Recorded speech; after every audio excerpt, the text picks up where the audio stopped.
If you had absolutely nothing, no investments, no savings, where would you even begin? I'm a commercial banker. I've spent nearly 8 years in the finance industry, lending money to some of the UK's largest corporates. Most of the wealthy people I've encountered didn't start with money.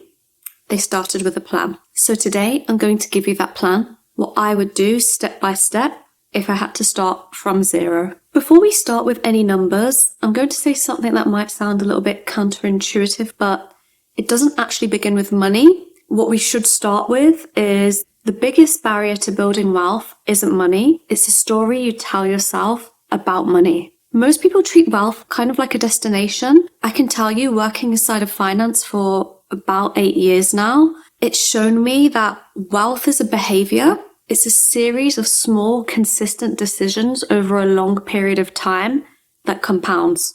So step 1, before anything else, decide that this is something that you are building. No waiting, building. Step 2, sort your foundation before you look at anything else. This means 3 things. First, know exactly what's coming in and what's going out each month. That is non-negotiable. I don't mean roughly, I mean precise figures in terms of ingoings and outgoings every single month. You cannot build a foundation you cannot see. Second, one of the most important things, and I cannot stress this enough, is building a buffer. Before you invest a single pound, you need at least 1 month of easy access savings sitting in an account.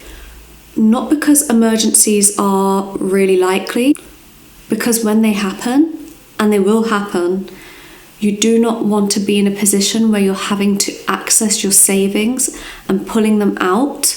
The third most important thing, eliminating expensive debt. Credit cards charging you 20%, for instance, interest or APR, they are a wealth leak. You will never outinvest 20% interest. Clear those first. Step 3, putting your money to work. And I mean from day one, even if it's a tiny amount. Every little counts. In the UK, for instance, the first thing I would do is open up a tax-free stocks and share ISA. Obviously, you need to check your personal allowance on a yearly basis. We ordinarily get £20,000, although some of the rules around this are changing. So I will link some resources below which will help you navigate some of these changes. The key thing about an ISA is not the amount you start with, but the amount of time you keep it there. Starting with £50 a month always beats waiting until you've saved or in a position to be able to afford £500 a month every single time. Now, if you're just beginning, I wouldn't try to start looking at individual stocks. That can be quite complicated when you first start. I'd initially put it into a low-cost index fund, something that tracks the global market. The reason for that is simple. Over long periods of time, those professional fund managers don't actually end up beating those basic index funds, and they charge you for the privilege of underperforming. So simple, low cost and consistent. That's the formula. Now, this is the one most people skip or overlook. And this is, I think, one of the most important things if you are starting from zero. Increase your income. Investing is powerful, but if you're in a position where perhaps you can only invest about £50 a month, whilst that's amazing, the most impactful thing you can do is build your income so that you can put aside more each month to invest.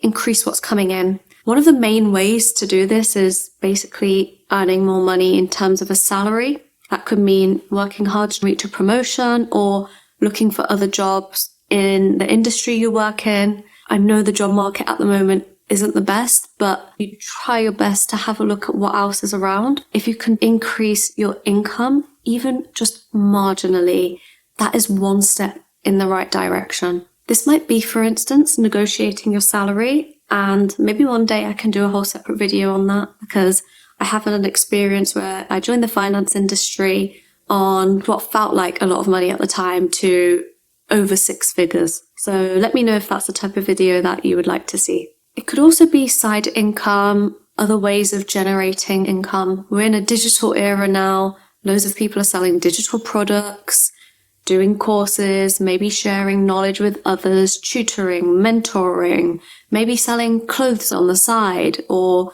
anything that you can think of that might help make that additional bit more income will help. No time spent investing in yourself and skills for the future is time wasted. Every additional £100 put towards investing on a monthly basis, invested over 20 years at an average of 7% return, is worth approximately £52,000. That's not a small number. The engine of wealth building is basically the gap between what you earn and what you spend. Your job is to widen that gap as much as you can from both ends. To recap, if I was starting from zero, I'd sort my foundation first, clear the expensive debt, firstly. Secondly, build a buffer. An emergency fund is key. I'd open up a stocks and shares ISA and invest what I could on a monthly basis, whether that's as little as £10, £20, really would be off to a great head start. The key is investing consistently. And then I would basically try to focus on growing as much income I have coming in so that consistent amount grows over time. The most complicated thing is starting. Start today, even if it's small. Even if you do all of this, there are 7 money habits that will quietly undo all of your progress.